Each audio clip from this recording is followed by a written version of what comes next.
ನಿಮ್ಮಿಬ್ಬರಲ್ಲಿ ತುಂಬ ಜೋರು ಯಾರು? ನಿಮ್ಮಿಬ್ಬರಲ್ಲಿ ತುಂಬ ಪಾಪ ಯಾರು? ತುಂಬ ಶಾಪಿಂಗ್ ಮಾಡೋದು ಯಾರು? ತುಂಬ ದುಂದು ವೆಚ್ಚ ಮಾಡೋದು ಯಾರು? ನಮ್ದೇನು ಖರ್ಚೇ ಇರೋದಿಲ್ಲ. ರೆಡಿ ಆಗೋಕ್ಕೆ ಟೈಮ್ ತೊಗೊಳೋರು ಯಾರು?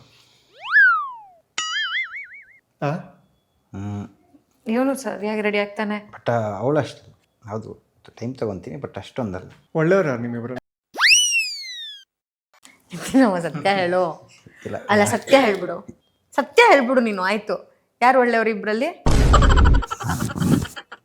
ಒಂದ್ಸಲ ನಿನ್ನ ಆತ್ಮಸಾಕ್ಷಿ ಕೇಳ್ಕೊ ಆಯ್ತಾ? ಒಂದ್ಸಲ ಇಬ್ಬರಲ್ಲಿ ಯಾರು ಒಳ್ಳೆಯವರು ಅಂತ. ಇದೀಗ ಬಂದ ಸುದ್ದಿ, ಗಾಯಕಿ ಸುಹಾನಾ ಸೈಯದ್ ಅವರು ಅವರ ಯಜಮಾನರಿಗೆ ಧಮಕಿ ಹಾಕಿದ್ದಾರೆ. ಇದನ್ನು ಪ್ರತ್ಯಕ್ಷವಾಗಿ ನೀವೆಲ್ಲ ನೋಡಿದ್ದೀರಾ. ನಿಮ್ಮಿಬ್ಬರಲ್ಲಿ ನಾಲೆಡ್ಜ್ ಜಾಸ್ತಿ ಯಾರಿಗಿದೆ?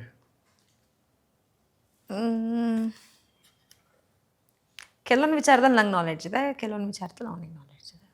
ನಿಮ್ಮಿಬ್ಬರಲ್ಲಿ ಯಾರಿಗೆ ಒಳ್ಳೆ ಜಡ್ಜ್ಮೆಂಟ್ ಇದೆ? ನನಗೆ ಇದೆ. ಇಲ್ಲ, ನನಗೂ ಇದೆ. ಏನು ಹಿಂಗಾಗೋಗ್ಬಿಡ್ತಲ್ಲ, ಏನು ನಮ್ಮ ಮನೆ ಬರ ಈ ಥರ ಆಗೋಯ್ತು. ಓಕೆ, ಮೇ ಬಿ ಹಿಂಗೆ ಹಿಂಗೆ. ಫಸ್ಟ್ ಆನ್ಸರ್ ಅಷ್ಟೇ. ಆಮೇಲೆ ರೆಸ್ಪಾನ್ಸಿಬಿಲಿಟಿ ಯಾರಿಗೆ ಜಾಸ್ತಿ ಇದೆ?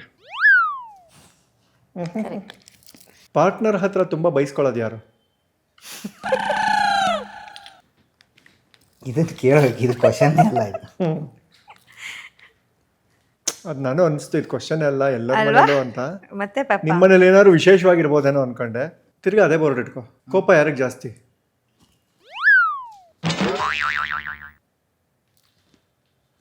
ಅಲ್ಲ, ಹೇಳ್ಬಿಡು. ನನಗೆ ಕೋಪ ಜಾಸ್ತಿ, ಬಟ್ ನಾನು ಯಾವತ್ತೂ ತೋರಿಸೋದಿಲ್ಲ.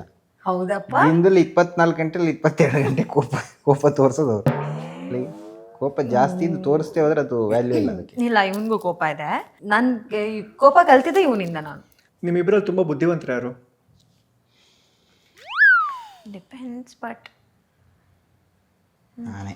ಆಯ್ತು ಬಿಡು, ನೀನು ಖುಷಿ ಆಗಲಿ ಅಂತ. ಆ್ಯಕ್ಚುಲಿ ನಾನು, ಬಟ್ ಪಾಪ ಅಂತ